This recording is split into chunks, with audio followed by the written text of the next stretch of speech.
Hello everyone and welcome back to my channel Edmond Mendaros, and for today's quick tutorial I'm going to show you guys on how to go about adjusting the power button actions when in battery mode or plug-in.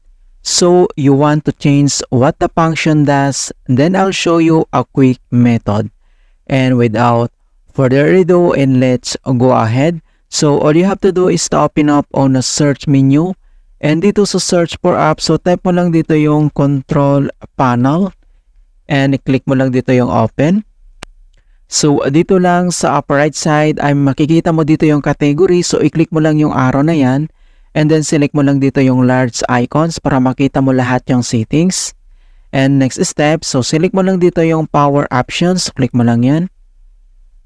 And dito sa power options, dito lang sa left side menu, and then kailangan mo lang i-select dito yung choose what the power buttons do, so click mo lang yan.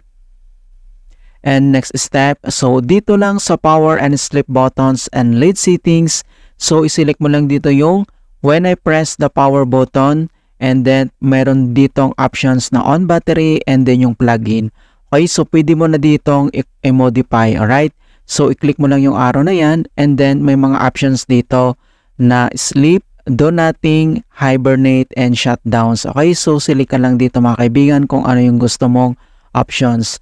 So dito sa on battery, alright? So dito naman sa kanyang plug-in, and then select mo lang yung arrow na yan, click mo lang yan, and then may option naman dito na do nothing, sleep, hibernate, or shutdown. Okay, so nasa sayo yan kung anong gusto mong options dito, select ka lang yan. Alright, so ganun lang po kasimple on how to change your laptop's power button actions when I press in Windows 10 or Windows 11. And please don't forget to like this video, subscribe to my channel for more quality content. Thank you guys and see you in my next tutorial.